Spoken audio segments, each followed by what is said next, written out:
Well, good morning, weather watchers. Happy Wednesday. I'm social meteorologist Bob Clubbs reporting for Fake Weather.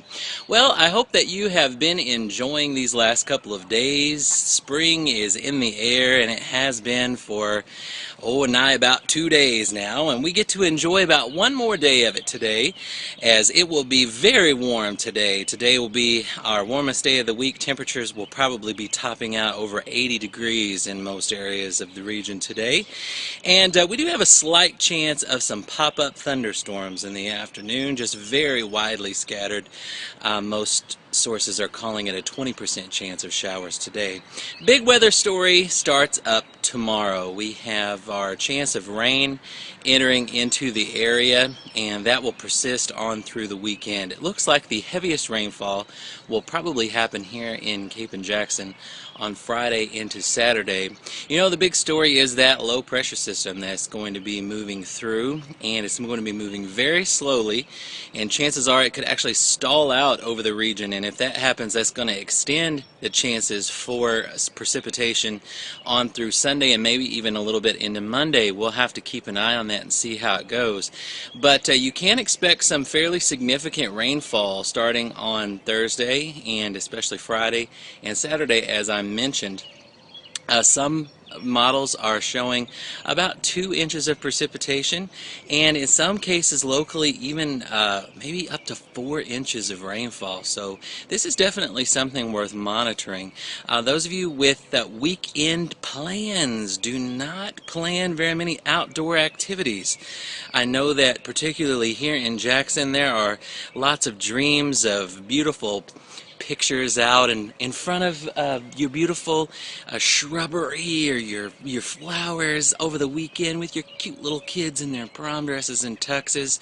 Well, make sure you have an umbrella too, ladies and gentlemen. I'm very sorry to say that, but it does look like it's going to be a very wet weekend, and it's probably going to be fairly cool on Saturday as well. We could have temperatures dropping into the 40s once a front passes through Friday into Saturday. Whenever the front passes through, we are going to have temperatures drop significantly, and on the east side of the front, temperatures will be approximately 30 degrees warmer than they will be on the west side of that front. So it's just going to be an interesting weather weekend. So we'll definitely keep watching that and keep you updated as time goes by. It does look like things will rebound fairly quickly in the temperature department, though, in the early part of next week once that front gets through.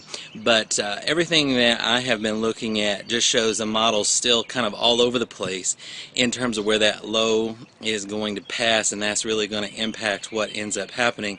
But it does look like it's going to shape up to be a very active few days with the weather. Luckily, no real big chances of severe weather with this at all. Nobody is talking about very much severe potential. Again, maybe some thunderstorms. The big story is going to be the rain amounts, so you'll definitely want to keep an eye on that. And if you're out driving, remember that old adage, turn around, don't drown. Don't try to drive through that. I know you got your four-wheel drive and whatnot, but you ain't got no what did you call, I don't even know what I'm trying to say right now. One of those things that like goes on land and, amphibious. Yes, your vehicle's not amphibious. That's crazy talk. So anyway, I'm not making any sense anymore, so I'll just close with my zinger. I'm Bob Clubbs, watching the weather so you don't have to.